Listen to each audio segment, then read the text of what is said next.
Hello and welcome to the Answers Yes podcast. I'm excited for another week. This is middle of summer. We're enjoying some Montana weather here. And, I don't know about you, listening to some of these guests I've had on the show, I am just fired up for the opportunities in life and the things that I'm doing. I'm hoping that you feel the same. If you haven't checked out our Young Entrepreneurs Syndicate, you can find that at youngentrepreneurssyndicate.com. We are helping the youth, and that's not just young adults, but that's youthful in spirit, become entrepreneurs. So I'd encourage you to check that out. And, I get a lot of bios for guests to be on the show. And once in a while, things just stand out. It's like, well, I've got to have this guy on the show. And this line always gets me. I don't care whose name is behind it, but when I see decided to leave corporate America, where he honed his leadership and partnership and business skills, it's like, I got to have this guy on. So I've got Dean Inniss on the phone today. Dean, pleasure to have you. Hey, Jim. Thank you for having me. I love that line caught your eye, because I'll tell you what, after 36 years, it changed my life. Yeah. And, I like to say that even while I was in corporate America, I had that entrepreneurial spirit. So I just finally took the opportunity to do it. I worked for two really sensational corporations in my life, In-N-Out Burger out of California and the Nolette Spirits Company, who owns Kettle One Vodka. Both great companies, similar backgrounds in how they treat their people and their philosophies on their product. But I've worked for myself the last, 13 years now. I couldn't imagine going back working for somebody else.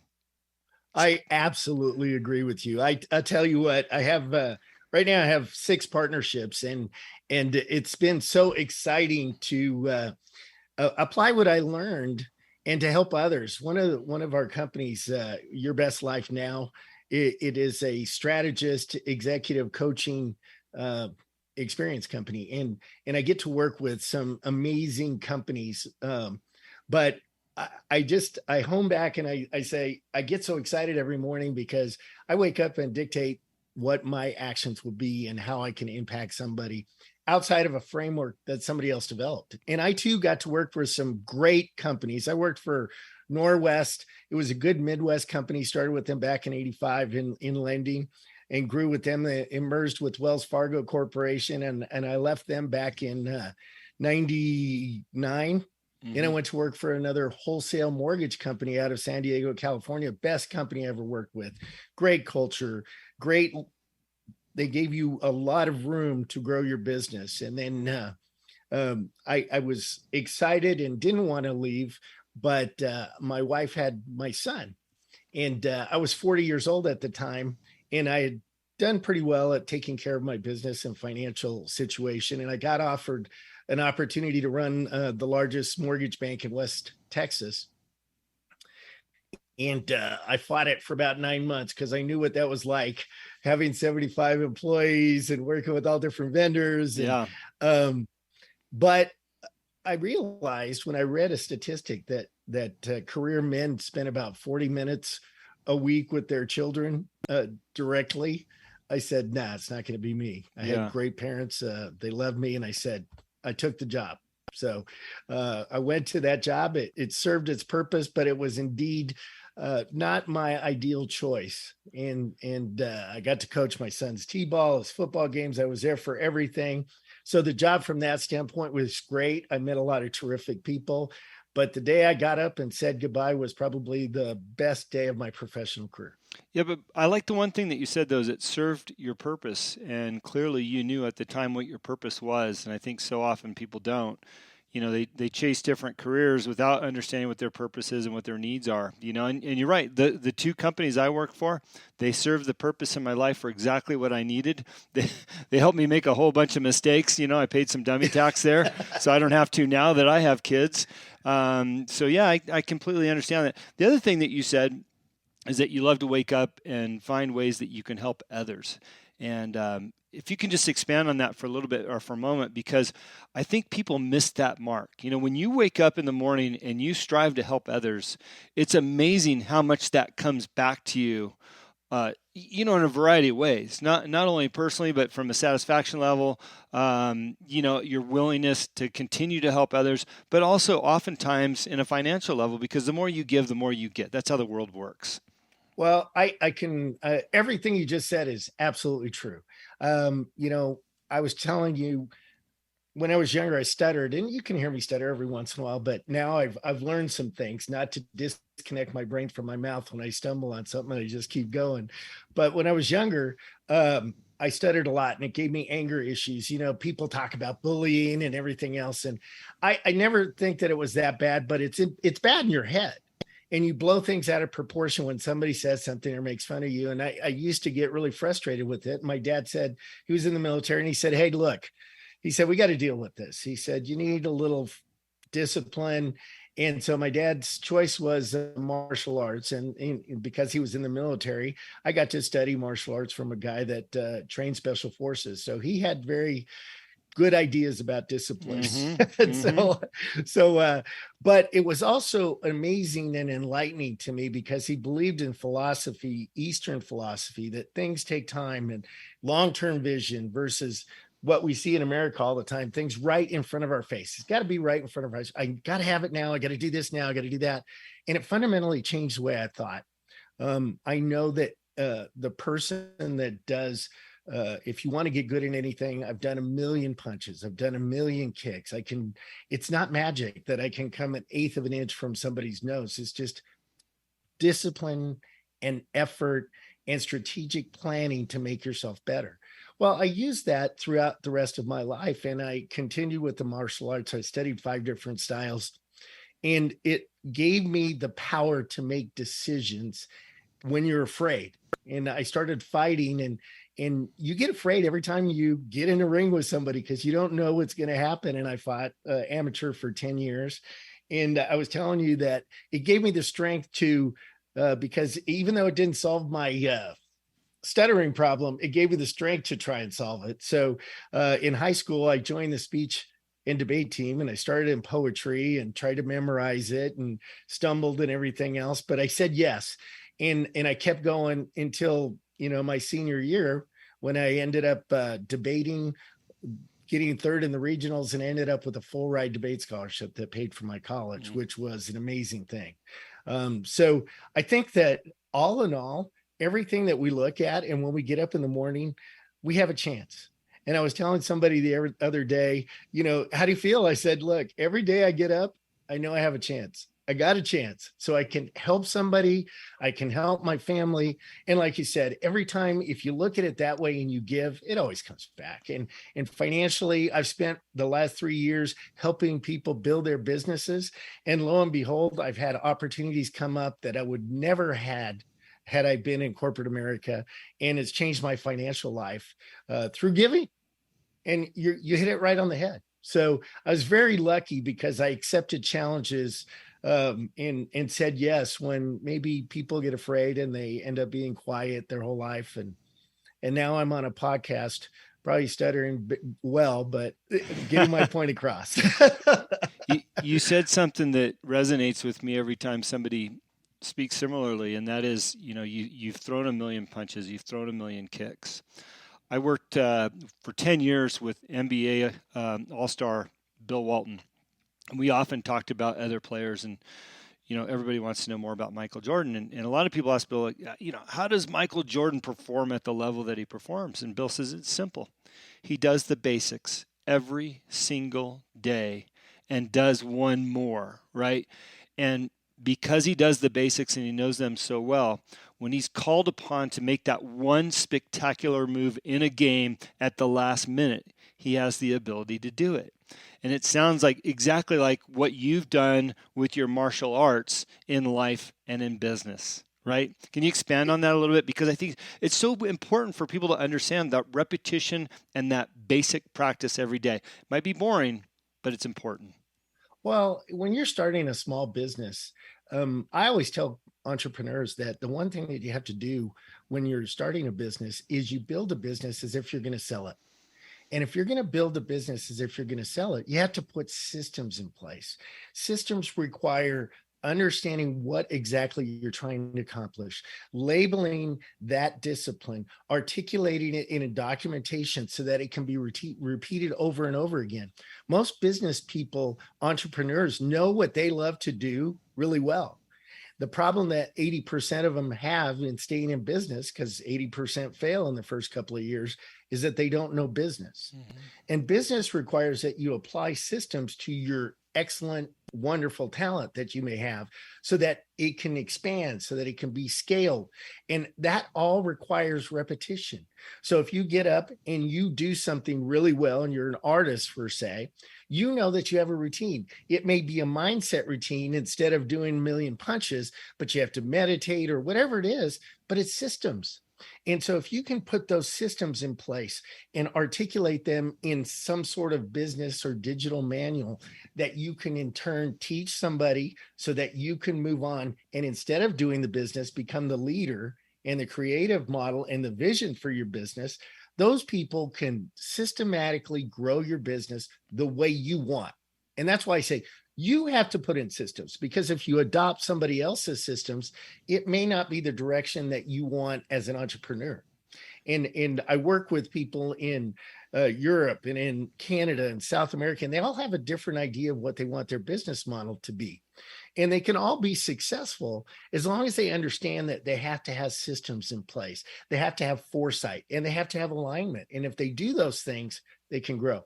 Dean, what I find a lot of time with people like that, and they're entrepreneurs, they might know they need systems, but they hesitate to do them because they have this perfect vision of what that system might look like. And instead of just starting somewhere and building that system out over time, they just don't do it. It's like, look, if you would have just did 5 minutes a day, you would have a system now 6 months ago. Like, why don't they do that? I don't get it. It's that apprehension, that creativity that I've come across in a lot of leaders. And when they look at it and they expect perfection because they have perfection in their mind and what they're trying to accomplish. But it's exactly what you said. And one of the things that I use to adjust their mindset is, look, everything in life requires practice. Mm-hmm. Everything in life requires a starting point. And none of those things are perfect. When I talk to you about martial arts, I had this instructor that taught special forces. And when you were doing a technique that he showed you, he hit you with the bamboo stick on the shins if you didn't get it right. And of course, you're just accepting this as this is what the training is. And that's what these and this is in the 70s. You couldn't do this now, but let me tell you, he did that for a reason. He knew that I wasn't going to get the kick right the first time. Yeah. But 7 years later, when I stepped in the ring for the first time and I blocked a kick with my shin and I saw the look on the other guy's face, the calcium deposits on my shin saved me from that pain. And those calcium deposits came from hitting my shin, telling me it wasn't because I was doing something right. It was actually for that purpose.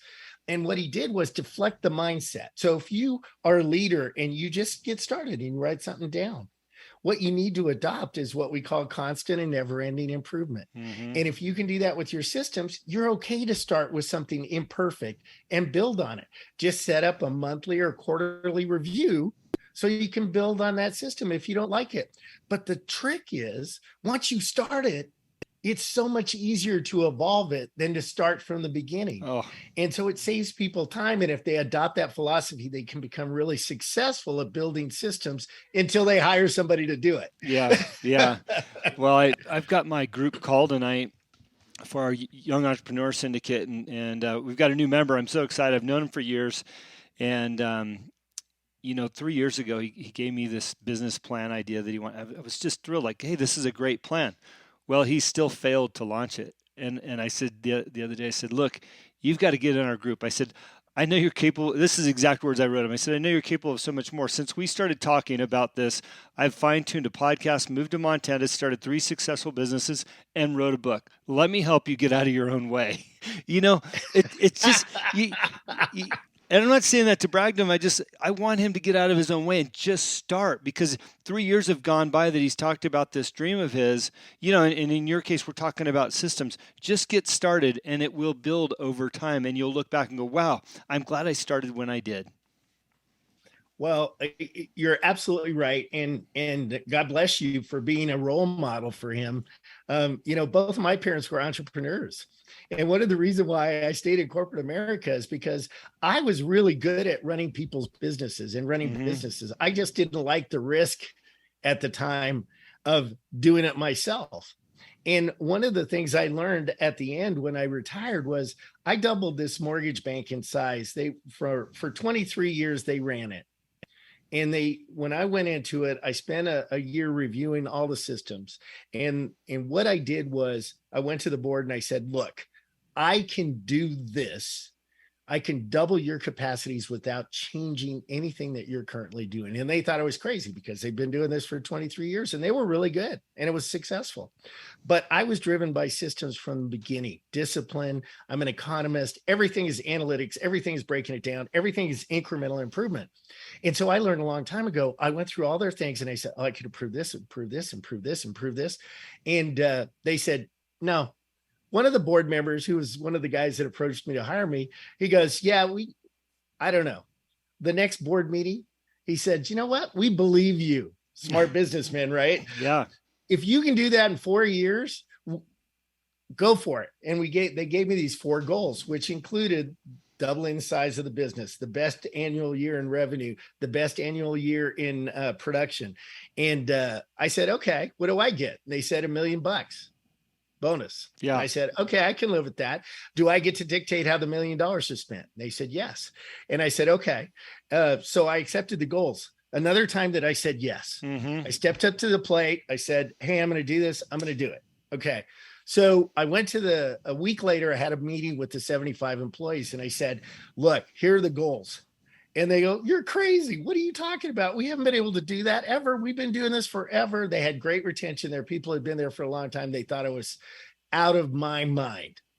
And they probably were right, but I was really good at systems. So what I did was I said, look, here's the deal. They're going to give me $1 million bonus if I turn this around. And they go, oh, great. Upper management's going to get this bonus. I said, look, I will get the same bonus as a cashier. Anybody that's here for 5 years gets exactly the same bonus, whether you're the president or the cashier. So we're working together to hit this goal. I'm not going to make more than you. You're not going to make more than me. It's the team driving this thing. And I said, I will work with each one of your departments to change what you do just slightly, and you'll see it happen.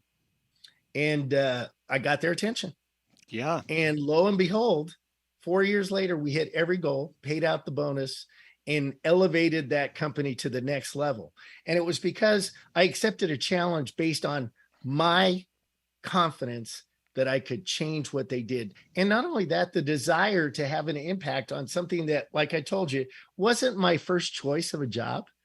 But if you're going to do a job, damn it, do it right. Yeah. And so I did that job. I told them it was going to be my last job. I told them I'd be there 10 years. I actually worked a little bit longer than that. But when I left, I had accomplished what I did on my personal life, accomplished what I did with them. I left them in a better place than when I got there. They had made a lot of money. The employees were elevated. I changed the way they ran their 401k. It was a beautiful thing.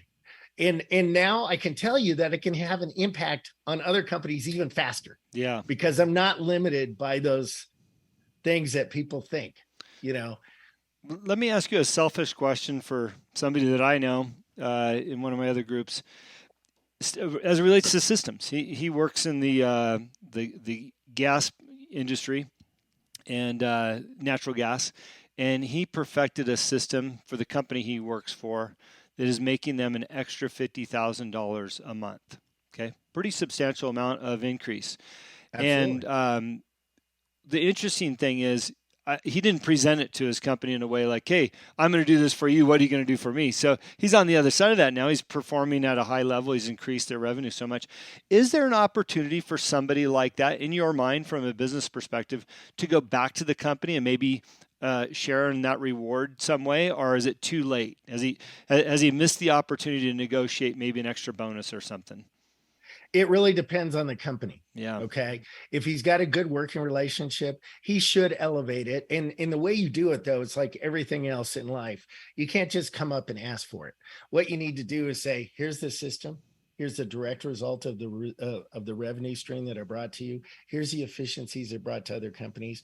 Here's what we're doing to help our company make 50,000 additional uh, uh, monies every month.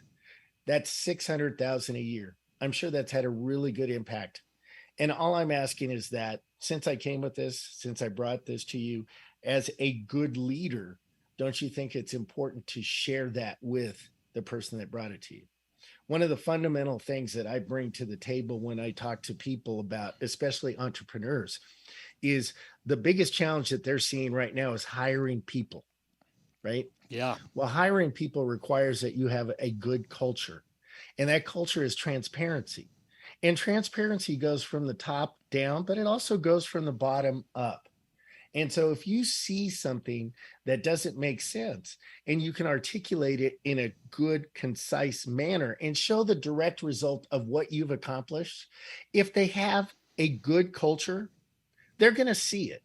And it may not be an instant thing, but I bet you he'll be able to do something with it.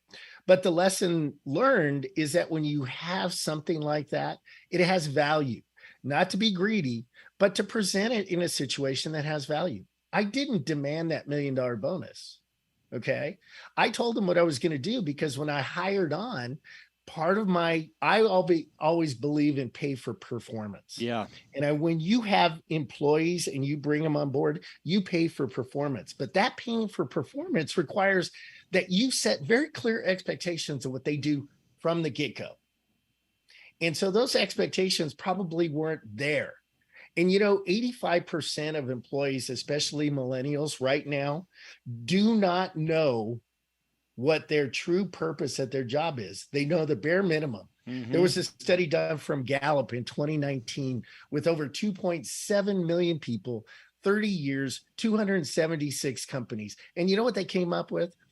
12 things that you can do better for employee engagement. And everybody thinks that they're high dollar stuff. You got to give raises.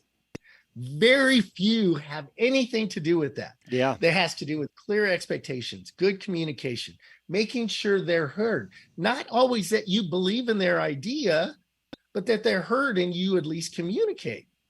And so I think that's where the misstep was on his part. But because it was on his part then, he can clearly define the value that he brought to the company. In most cases, they'll figure out a way to make it worth his while. Yeah, sure. I appreciate that. So neighbor, if you're listening, there you go. I'm sure he's listening. He does a lot. He does a lot of driving. It's interesting, Dean. I don't know about you, but it's hard for me to go about my daily life interacting with businesses and not seeing where they could have better systems or better quality control or better training of their staff. And, I'm looking around right now, I'm going, hey, if these people don't step up, I'm going to dictate some terms and I'm going to step in and start helping and start making some extra, vacation cash, because it's almost ridiculous how things have just gone by the wayside in general. Well, and then when we came out of COVID, one of the things was this wage thing. Everybody was empowered with wages. And first of all, it was misrepresented. The most wage increases and everything was in the service industry at the low end jobs. Okay. But at the high end jobs, the producing jobs, the jobs that can change the face of a corporation, I think we lost that connectivity. And so, we talked about a guy that that did a great presentation on Zoom and how he looked and what it meant for his career. Well, I think the same is true when we're dealing with employees. And as entrepreneurs, we don't realize it. You know why? Because we talked about this. They have this clear vision of what they want to produce, what they need. But as they grow and they want to be a business that does that, it requires people. Yeah. And like you said, the biggest problem and the biggest issue that most of the entrepreneurs have is how to create that culture. And they understand culture, but how to create it. And oddly enough, systems can help with that. Systems can help build in expectations. And you start with job descriptions that match the job, that clearly articulate the expectations of that piece of job. And you go one step further and you take your leadership and you say how important that job is to the whole. When I left the mortgage bank, when I retired, the receptionist was crying. And I went, "What's wrong?" And she said, "I never felt so good with a position like this as I did with your leadership." And you know why? Because every single employee in that company had great value to that company in their way. She was a gatekeeper. She protected me. And guess what? When she got into trouble, I protected her. We had very clear expectations. You ever have a problem, let me know. I need you. I'm going to dictate this. But it was very clear. And those clear expectations provide a good culture. But in itself, it's a system. Standardizing that with all of your employees based on their job description. And then you go to the next step. And that next step is hiring the right person for those job skills. And sometimes it's not the person you like. You're looking for a skill set. Maybe you do a DISC profile to match that job.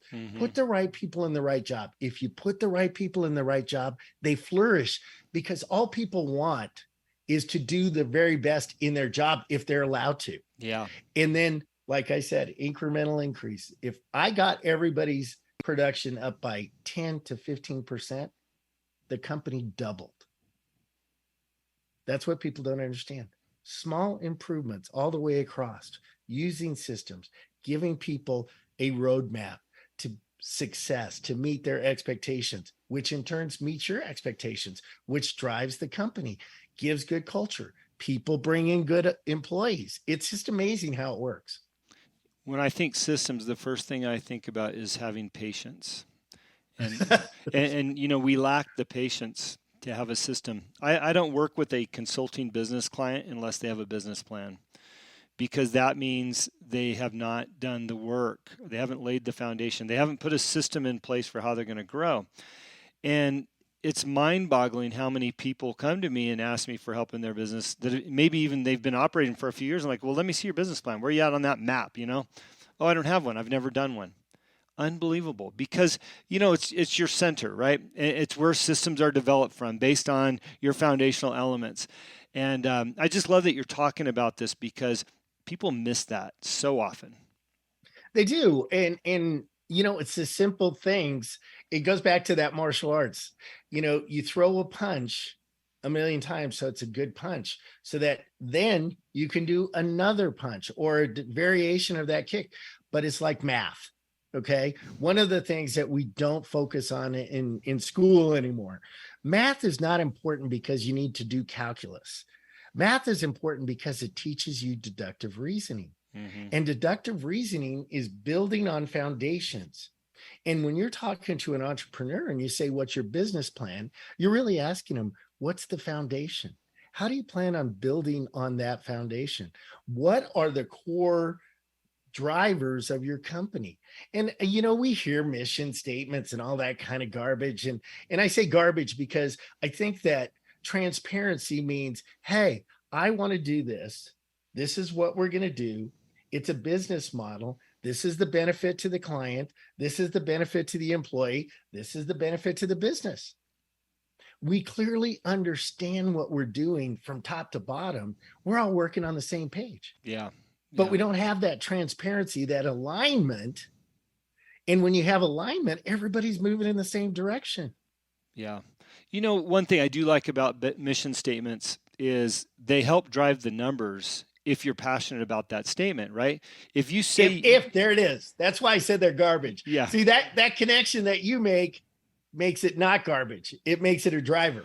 Well, and yeah, so just as an example, my own career, when I arrived at the Kettle One offices, it looked like the Ritz-Carlton. Let me tell you, the carpet was thick, literally thick, thicker in the executive suites as well, right? I mean, they did not miss a mark. And that was their mission statement. But what was interesting is if you came early for an appointment and that gatekeeper offered you a cup of coffee, right? She brought it out in a styrofoam cup. And I said, geez, guys, you've hit the mark everywhere, but man, you missed it with that styrofoam cup. Let's go back to our mission. And what does that say, right? And what it came down to, and by the way, these guys do everything right. So I'm just really nitpicking the needle, right? I said, your mission statement says this, you're going to be the best, but yet you've missed the mark on this coffee cup. Let's be the best all the way around. And that's why I say the mission statement can dictate the budgets and the numbers, right? If you really are passionate about it, and they all, like you talked about, they all connect, right, in Right. one way or another. So Right. it just goes back to, you need to have a system, you need to have a plan, build it all together, and then work that program and have the patience to do it. Well, and it's like you said, it's just knowing that it's not going to be perfect, but knowing that you can have the ability to keep growing it and keep executing it and keep polishing it. I mean, that's what most companies do that are successful, right? They start with something and they keep building on it and keep improving on it.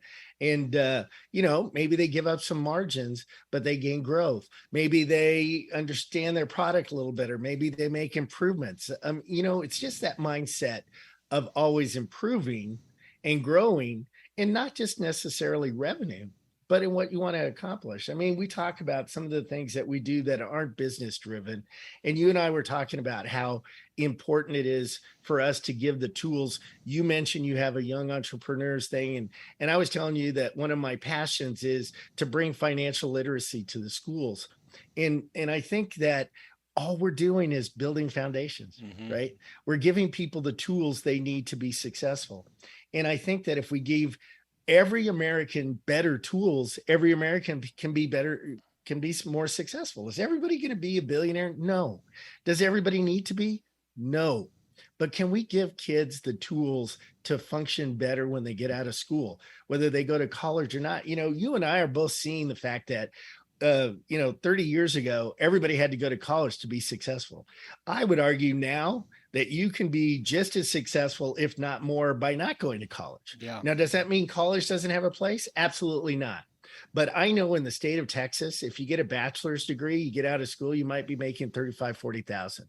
If you go to be a plumber, in 5 years, you're making six figures and you're guaranteed income for the rest of your life. If you're a framer, if you're a technical skills person, you're doing great. Look at truck drivers right now. Logistically, they're all making over $120,000. The average revenue for a family of four in the United States is just over 60 grand. And yet we have these trades that are doing great. Why do we think they're any less important than somebody that's got a bachelor's degree? They're not. Well, and I think if we teach people those things, that you can be successful in no matter what you choose, if you hone your skill sets, if you're responsible about your credit, if you understand a checking account, if you understand how to pay bills, if you understand basic finance, if you understand how to start saving or investing so that you can build a future for your family. I mean, those things are what we should be teaching in schools. I would say that the colleges had a better marketing team the last 40 years than any trade school had. So we all felt like we had to go off to college. Well, and they also have the better student loan program. I mean, we talk about student loan forgiveness. The only reason why we have outrageous student loans is because tuitions have run rampant without being checked. Why? Because there's no criteria for qualifying for a student loan. So people can get into these terrible predicaments because they were going on spring break, they had a car, they had a cell phone, and they went to college. Yeah. And they went to college. Yeah. But I told my son, he just graduated and he got a scholarship to University of Arizona. He wants to be an engineer. And he's done an amazing job. He got a full ride scholarship to the honors engineering program. But I told him, I said, look, there isn't a bachelor's degree worth $250,000. Yeah. I said, that being said, if you're going to get one, do it the right way. And the first thing that they all do is promote student loans, where to go, how to get it, because they know if you get that, they're going to get what they want. And you're right. They have great marketing teams, but I'm here to tell you that there's so many ways to be successful in this country. And I'm just blessed to live in a time frame where I think it's even getting better than worse. And we need to focus on the better and not the worse. That's right. We need to teach each other on both sides of the fence, hey, there's ways to do this. And it's not as difficult as everybody makes it seem. Yeah. And Dean, I think that's the great part about what you're doing, what I'm doing. And that is, we're both in our mid to late 50s and we're looking back on, hey, we could really help these people. We've paid the dummy tax so they don't have to. And exactly. I hope more of them listen. I don't know why, but organically as a father, and I became a father in my late 40s. I just felt like, hey, we got to help the next generation. So I could probably talk to you all day.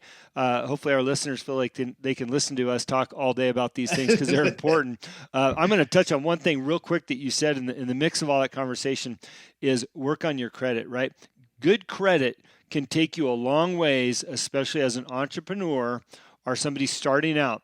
So don't mess up your credit. Work on having good credit because you will be amazed how far that can take you. And maybe you'll have Brad Lee back on the podcast. He talks about credit and what you can get with credit.